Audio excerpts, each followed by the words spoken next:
Connaissez-vous cette histoire? Une histoire magnifique qui s'est vraiment passée, une histoire vraie et réelle. C'est l'histoire de Thabit ibn Nu'man.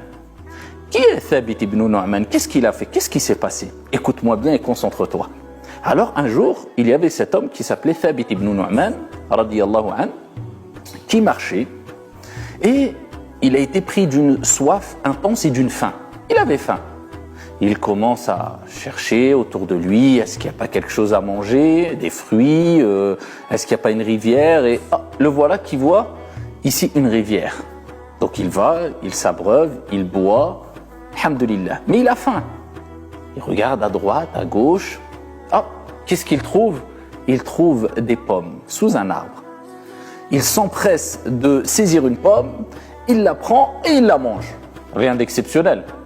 C'est quelque chose de normal, de naturel. C'est pas quelque chose d'extraordinaire, tu vas me dire.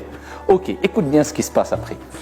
Pendant qu'il mange la pomme, il se met à réfléchir et il se dit, mais attends, il y a un problème là. La pomme, elle appartient à qui? Elle n'est pas à moi la pomme. Peut-être que j'ai mangé une pomme qui appartient à quelqu'un. Il regarde autour de lui et il voit que la pomme vient d'un arbre qui est dans un jardin. Donc qui appartient à quelqu'un. Il se dit, oh là là, qu'est-ce que j'ai fait? J'ai mangé une pomme qui appartient à quelqu'un. Donc quelque part, j'ai volé. Je ne peux pas rester comme ça. Regarde la piété de cet homme, le fait d'avoir peur de prendre quelque chose, de manger quelque chose. Pourtant, une pomme, ça vaut rien. Mais il se dit, c'est pas à moi, je n'ai pas à le manger sans l'autorisation.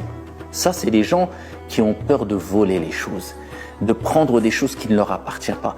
Parce qu'ils savent que même si personne ne les voit, il y a Allah, leur Seigneur, qui les voit. Et Allah aime les gens justes, équitables, qui ne trichent pas et qui ne volent pas. Il se met à chercher autour de lui, il frappe chez les voisins. Vous ne savez pas à qui appartient ici ce pommier, cet arbre-là, où est son propriétaire? On lui indique, on lui dit, il est là-bas. Il frappe chez la personne. Il dit, voilà, bonjour, je frappe chez vous parce qu'il y a un problème. C'est quoi ce problème-là? J'ai mangé une pomme qui vous appartenait. Le propriétaire, il se dit, mais dans sa tête, il se dit, mais qu'est-ce qui lui arrive?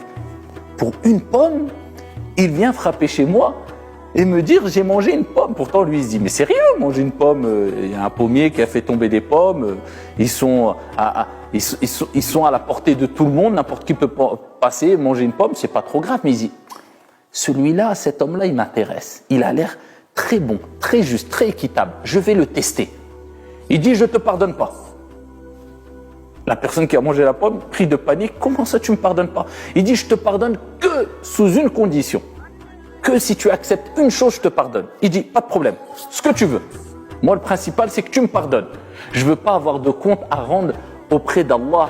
Je veux pas qu'Allah me dise, pourquoi tu as volé une pomme? Juste pour une pomme. Alors que dire de gens qui volent des choses dans les magasins, qui volent des choses qui ne leur appartiennent pas, qui prennent de... Lui, une pomme, il a eu peur. Il dit, ok, qu'est-ce que tu veux pour me pardonner? Je ferai ce que tu veux.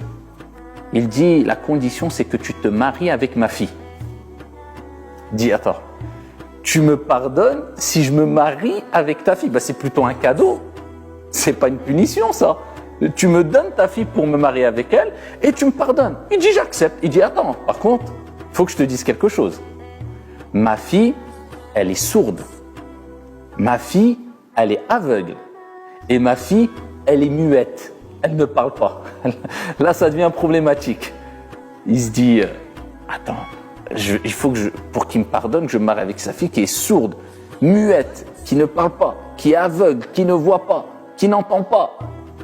C'est une dure épreuve quand même, parce que déjà, il ne connaît même pas la fille.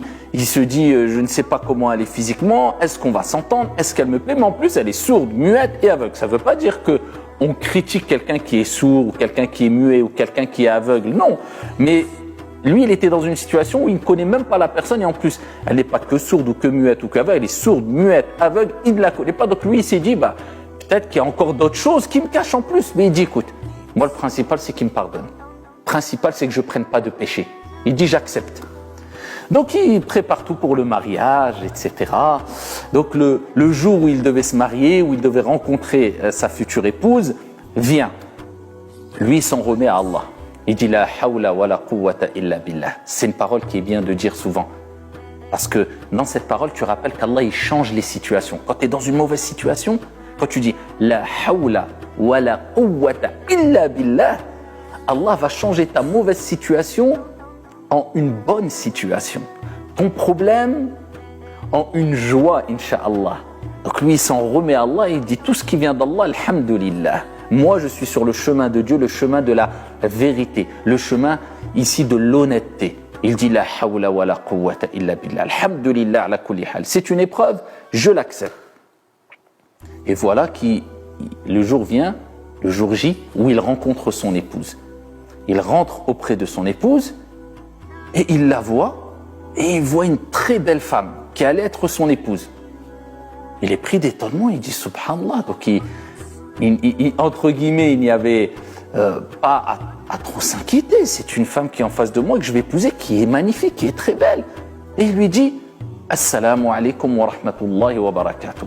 Normalement, elle ne parle pas, elle n'entend pas, elle ne voit pas. Elle lui répond wa alaykum assalam wa rahmatullahi wa barakatuh. Il dit qu'est-ce que c'est que cela? Il m'a dit qu'elle n'entendait pas, qu'elle ne parlait pas, qu'elle ne voyait pas, mais je vois qu'elle parle, qu'elle entend, qu'elle voit. Elle est belle, elle est magnifique. Il dit mais ton père m'a dit que tu étais sourde, muet, aveugle. Elle dit bien sûr. Mon père t'a dit que j'étais sourde parce que je n'ai jamais entendu de choses mauvaises concernant la médisance, la calomnie, les insultes, les gens qui parlent sur les gens. Je n'écoute pas ça. C'est pour ça qu'il t'a dit je suis sourde. En fait, elle n'est pas vraiment sourde. Mais quand il dit elle n'entend pas, ce n'est pas elle n'entend pas de manière générale. Non, elle n'entend pas le haram, les choses interdites. Dès qu'elle entendait quelque chose qui n'était pas bon, non, elle s'en écarte. Non, elle n'entend pas les choses interdites. Il dit mon père t'a dit que j'étais aveugle. Oui, je ne vois pas. Je vois, mais je ne vois pas les choses qui sont interdites. Les choses haram. Je ne vois pas ça. Elle dit il t'a dit que je ne parlais pas. Il dit je parle, mais je ne parle pas pour dire des choses interdites, haram, des obscénités, des insultes, des mensonges. Il dit c'est pour ça que mon père t'a testé. Il n'a pas menti. Il a simplement détourné le mensonge pour te tester.